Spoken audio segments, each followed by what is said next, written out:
Over 100 years ago, two girls in the Midwest made contact with a supernatural force that became an international sensation. Soon, people around the world were talking about these strange circumstances. Circumstances which, despite how outlandish they sounded, nonetheless had a ring of truth to them. Because not only did they produce works of art that everybody could read, but they also accurately predicted the future with accuracy. You won't want to miss this one.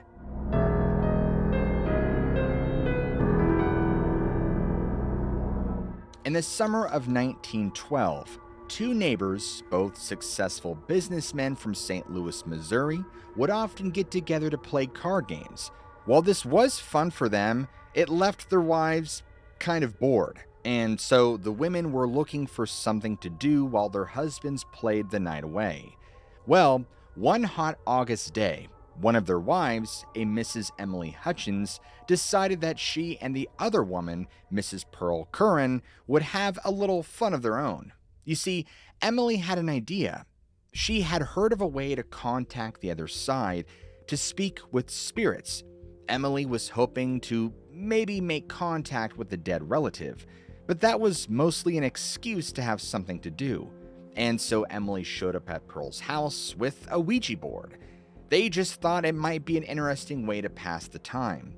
Neither of them had any idea that it would change their lives forever. In fact, Pearl believed it was just a bunch of nonsense.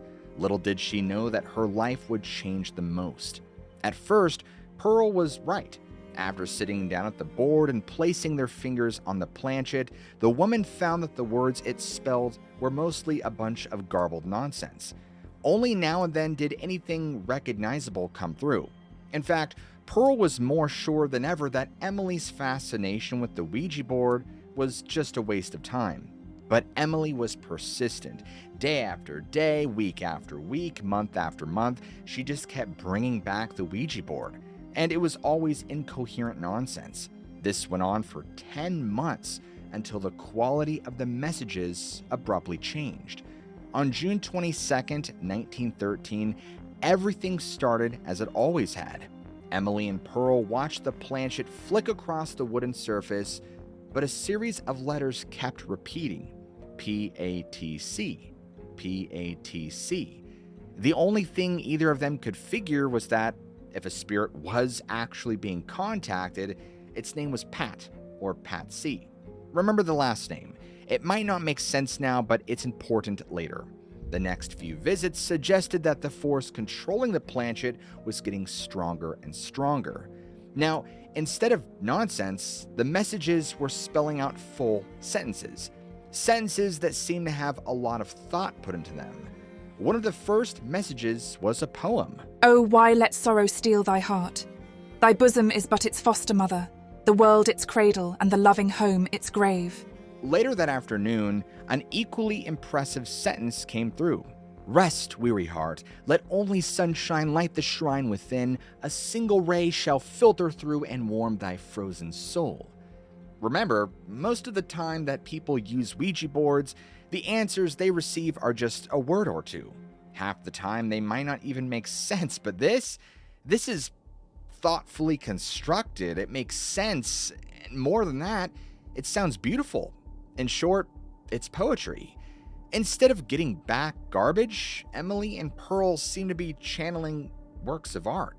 Each session found the planchet moving more and more on its own. Soon, both of them were convinced. The Ouija board was working. Their sessions produced phrases like this one. Oust rests beneath, and webs lie caught among the briars. A single jewel gleams as a mirrored vision of rising Venus in a mountain lake. All those who so lately graced your board are here, and as the moon looks down, think ye of them and their abode as a spirit song, as spirit friends, and close communion held twixt thee and them. 'Tis but a journey, dost not see. 'Tis all so clear behind the veil. As even more of these messages came pouring through, Emily and Pearl had one question on their minds. Who or what was writing this? The women would receive the answer on July 8th. When Emily and Pearl asked who was contacting them, the planchet spelled out, "Should one so near be confined to a name? The sun shines alike on the briar and the rose." Clearly, the force behind the messages had two main qualities. It didn't provide straightforward answers, and good heavens did it love flowery language. But neither of these obstacles stopped Emily and Pearl. The women only grew more and more insistent. After several sessions, the board clearly declared its identity. Many moons ago I lived. Again I come, patience worth my name. Wait, I would speak with thee. If thou shalt live, then so shall I. I make my bread at thy hearth. Good friends, let us be merry. The time for work is past. Let the tabby drowse and blink her wisdom to the fire log. Emily and Pearl had a name, Patience Worth. But who was this spirit that had taken over their Ouija board? And what did it want? Eventually, the women were able to tease more details from the spirit, which were always delivered in its trademark elaborate style. Since we've already heard enough of that for now, I'll summarize the details. The spirit claimed that she had lived and worked on a farm in Dorsetshire, England. The exact date that Patience Worth was alive, it's a bit unclear. Initially, the board spelled out 1649, but the planchet seemed to revise this in the middle of a session to 1694. Either way, Patience was said to have had dark red hair and brown eyes. Her Quaker family apparently left England for the New World when she was around 30 years old, traveling across the Atlantic on an enormous schooner with 3 masts. They arrived on Nantucket Island to start their new life. But Patience's family didn't survive long in the colonies, though. They were killed soon after making landfall by the indigenous population. Ever since her death, Patience said she had wandered the ether looking for a new person to help her manifest her unfulfilled desire to become a great author.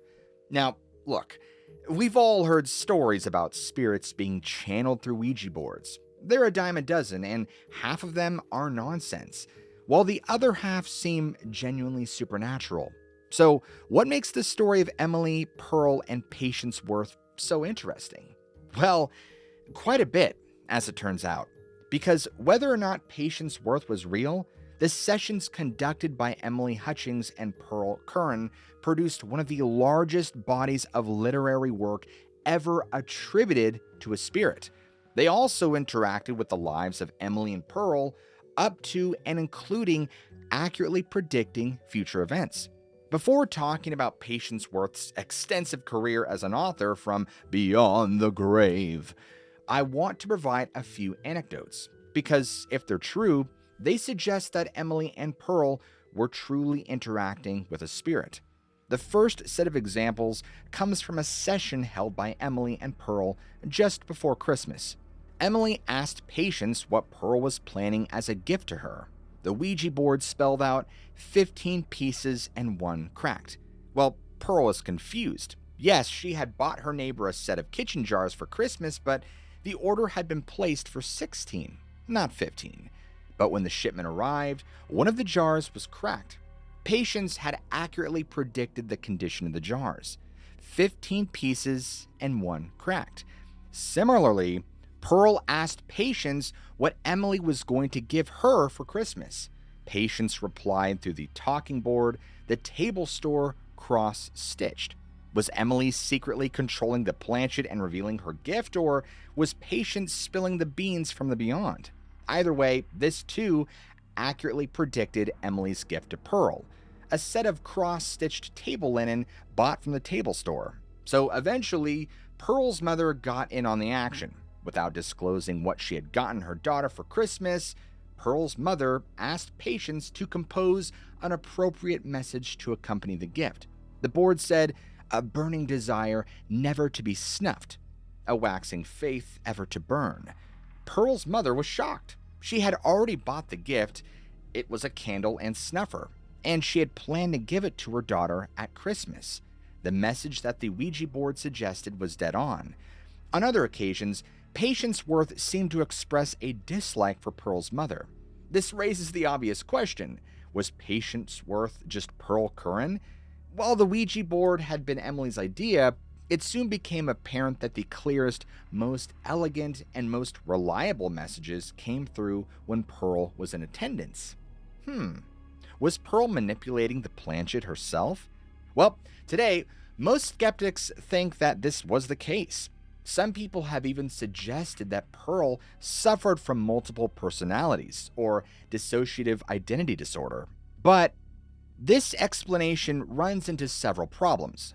First, sufferers of DID often have traumatic childhoods. There is no indication that this was the case for Pearl Curran, nor that she was trying to express a subconscious dislike for her mother through the Ouija board. And secondly, there just isn't any way that Pearl could have made the predictions herself before Christmas. She didn't know what Emily or her mother were getting her, and there's no way that she could have known that one of the jars she bought would have broken. And as we'll see later, there was another, even more impressive prediction that Patience would make. Most importantly, Pearl always described herself as unimaginative and unambiguous, with a short attention span. She read very little as a child, and even as an adult, kept very few books in her home. More than anything, she was a musician, not a writer. So it seems really unlikely that Pearl Curran could have been writing such eloquent messages through the Ouija board.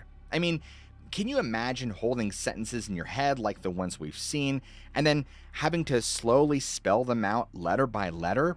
And then doing that while not pushing so hard on the planchette that it's obvious you're the one controlling it, all from someone with little to no interest in the written word. Because here's the thing, Patience Worth, whatever it was, wrote a lot. And the writing, while being so long-winded you could call it boring, is still really well composed. Here's another poem, one of countless dictated exhaustively through the Ouija board. God, I have drunk unto the dregs, and flung the cup at thee. The dust of crumbled righteousness hath dried and soaked unto itself, e'en the drop I spilled to Bacchus, whilst thou, all patient, sendest purple vintage for a later harvest. Look, I'm not saying that you should understand it or even enjoy it. All I'm saying is that it sounds exhausting to have that in your head for 10 minutes and to keep it straight as you spell out each letter.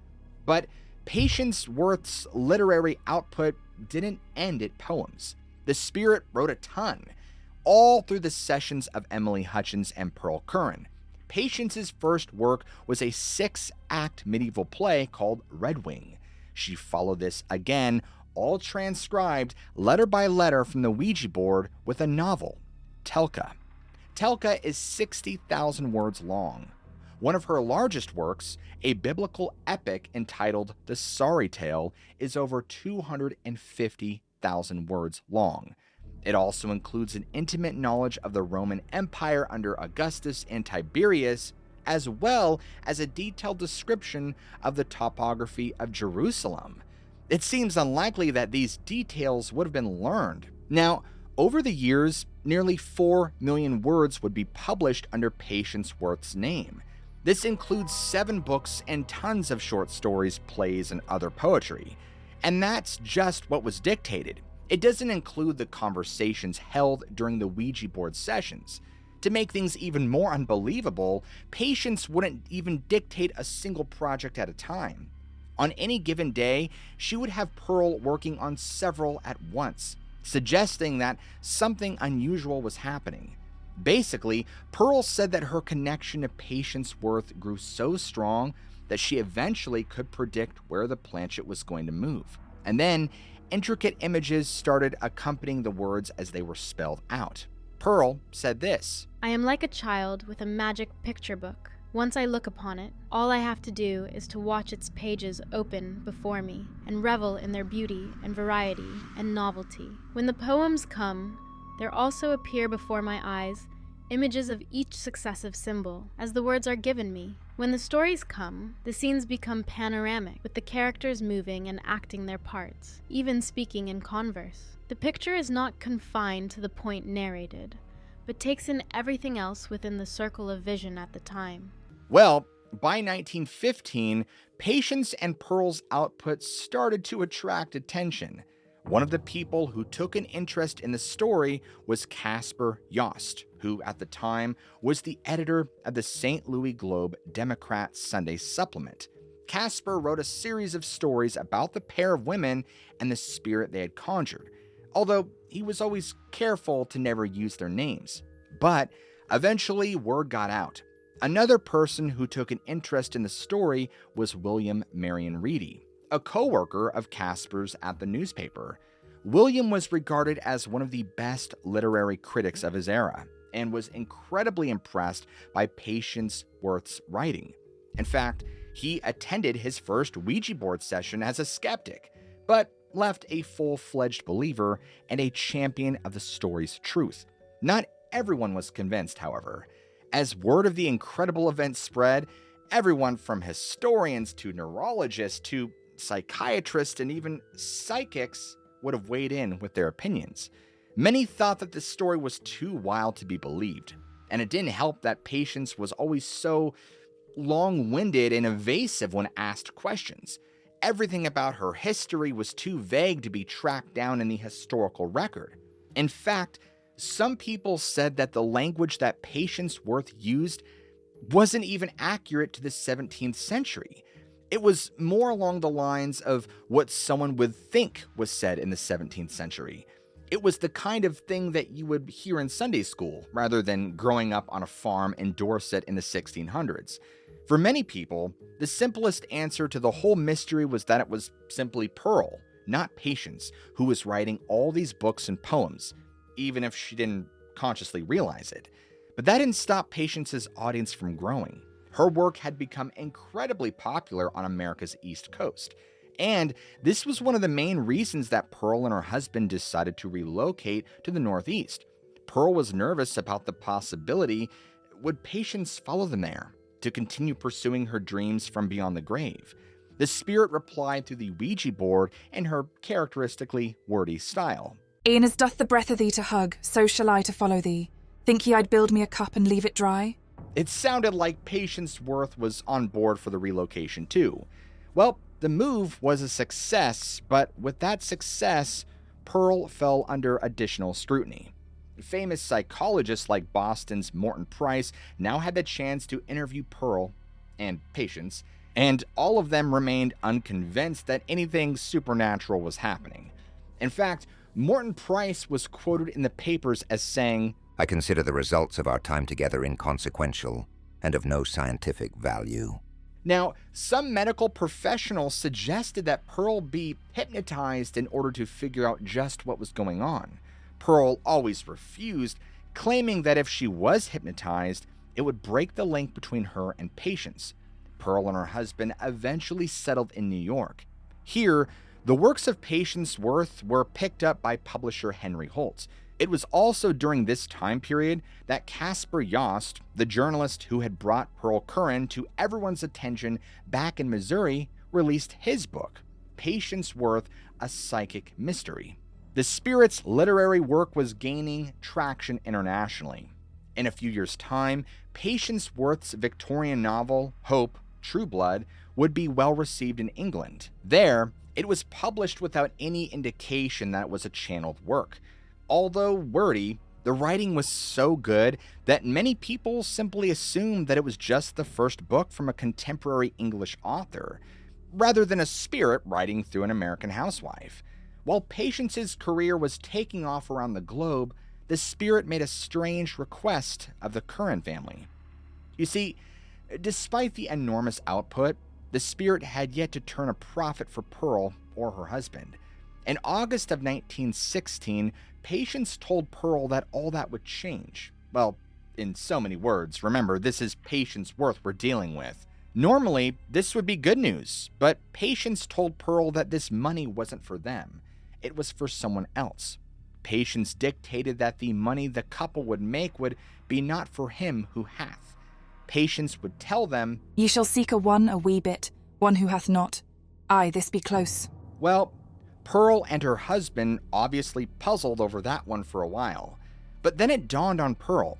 The money that they would make would be meant for a child. and they had no child of their own. Patience Worth was asking them to adopt. Not only that, but this child wouldn't belong to the Currens. It would be Patience's child. Apparently, Pearl never thought about how sinister that sounded. Instead, Pearl didn't ask any questions and simply set out trying to find a child to appease the spirit. And she wouldn't have to wait long.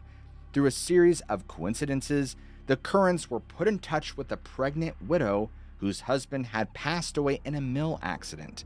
Having no family to raise the child, she agreed to hand it over to the Currens when it was born. Well, the Currens waited while the pregnancy progressed. Patience Worth expressed her satisfaction at their choice, declaring that the child would be female. Remember, this is way before ultrasound, and predicting the sex of a baby was just a guessing game. But Patience was right. One evening while she was dictating the biblical novel, The Sorry Tale, Patience abruptly broke off communication with Pearl. She simply said, "This be enough." Only an hour later, the Currens received word that their child had been born. Pearl's relationship with Patience was such that she wasn't surprised that the baby was a girl, just as the spirit had predicted. She was, however, astonished to see that the child had dark hair and brown eyes. Remember how Patience Worth described herself? That's right, dark hair and brown eyes. At Patience's direction, the Currens named the child Patience Worth Wee Curren. I want you to remember the first thing that Patience Worth said to Emily and Pearl. Do you remember what that name was? P-A-T-C, or Pat C. But Patience's last name didn't start with a C. It started with a W. But this child, she named Patience Curren Pat C. Was this the entire reason that Patience reached out from beyond the grave in the first place? Was all the writing, all the poems and novels just an elaborate ruse to get Pearl and her husband to deliver her a child? And it seems to make sense, although the idea is too creepy to even think of. Well, as the child grew, so too did Patience Worth's popularity. As we mentioned, Hope Trueblood was released overseas, and in September of 1917, the Currens launched Patience Worth's magazine, edited by longtime friend and supporter Casper Yost. The goal of the magazine was to provide an outlet for Patience's lesser works, including her poems, which had nowhere else to go. Well, the magazine would only run 10 issues, because Patience Worth's time in the limelight was nearing an end. By 1918, writer Agnes Replier published a scathing piece in the Atlantic Monthly. Agnes not only complained that too many books were being written by spirits nowadays, Patience Worth was only one example, but that, if it continued, the future of literature seemed bleak. After all, how many new voices would there be if authors were allowed to continue working from beyond the grave? This article generated a wave of backlash against channeled works. Casper Yost's new book was rejected by publisher Henry Holtz, and a compilation of Patience's poems were also turned down. Well, it wasn't entirely over. Pearl had a little bit more success, but not much. Without Patience's help, she wrote a short story that was picking up by the Saturday Evening Post. Although torn apart by critics, it was eventually picked up to become a film, as the film known as What Happened to Rosa, but no one remembers it much anymore. In short, it was the last gasp of Pearl Curren's career. Death began to surround Pearl. The same year that the movie based on her short story came out, William Reedy died. He had been one of her strongest supporters alongside Casper Yost, and just 2 years later, her husband died after battling a prolonged illness for just over a year. Pearl Curren was just 39 and pregnant with the first child they had conceived. Now, without any notable source of income, she was forced to support herself, her mother, and her new daughter, and the adopted Patience Wee. And there was nothing to fall back on, financially speaking. All of the proceeds from Patience Worth's work had been put back into the magazine, which was not only expensive to produce, but which also failed, as I mentioned. What little money Pearl made in these years came from a series of lectures she held in Chicago. Fortunately, an admirer stepped in and married Pearl. He even helped support a new publication of Patience's poems, but the time had passed. No one was interested in reading Patience Worth's ramblings anymore. Pearl went back and forth between bad health and depression. The marriage ended. She eventually sent Patience Weed to California in 1923. After another failed marriage, Pearl joined her there, where she remarried again in 1931. Here, she enjoyed a little bit of a revival and even partnered with her spirit collaborator to write a new play about William Shakespeare. Patience Weed was married at 18 years old. The spirit blessed the union, signing it "Thy Mither," an indication that Patience Worth still saw the girl as her own child, not Pearl's. The saga of Pearl Curran and Patience Worth ends in tragedy. Although being in good health, the spirit predicted Pearl's death in November of 1937. Pearl told a friend this: "Patience has just shown me the end of the road, and you will have to carry on as best you can." Pearl Curran died less than a month later. Patience Weed also died before her time too. At age 27, she had already been married twice and passed away suddenly in 1943. Given the fascination that the spirit had with the girl, remember, it might have been the whole reason that she made contact in the first place, many people suspected that her abrupt death was Patience Worth finally claiming the daughter that she never had. So what are we to make of the saga of Patience Worth? Well, read what she wrote yourself. All of the spirit's writings are easily available. Some are even on the internet. They're a slog to get through, but if you can push through all the language, you can't help but feel like there's something to this whole thing. Whether it was a spirit dictating these words or they bubbled up from Pearl Curran's subconscious, something strange happened in the early 20th century. But what was Patience Worth? Was she really the spirit of a 17th century Quaker girl? Or was she something more sinister? Something masquerading as a human spirit in the hope of claiming a young child as her own? Over the years, many parapsychologists have come to view Ouija boards with skepticism, not because they don't offer authentic communication with the spirit world, but because the entities who come through don't seem to be all that honest. They say they're one thing, when in reality, they could be anything. People have been noticing this for centuries, long before Ouija boards ever became popular. 18th century Swedish theologian Emanuel Swedenborg maybe said it best. When spirits begin to speak with man, he must beware lest he believe them in anything, for they say almost anything. Things are fabricated by them, and they lie. For if they were permitted to relate what heaven is, and how things are in the heavens, they would tell so many lies, and indeed with solemn affirmation, that man would be astonished. Because all of you watching this have reached the end of the episode, I want you to comment down below, "I don't have the patience for patience." So that way I know who made it to the end and who didn't.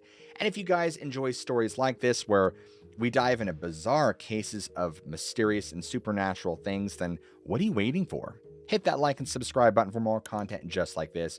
And never forget, I love you all, keep an open mind, and I'll see you all in the very next video.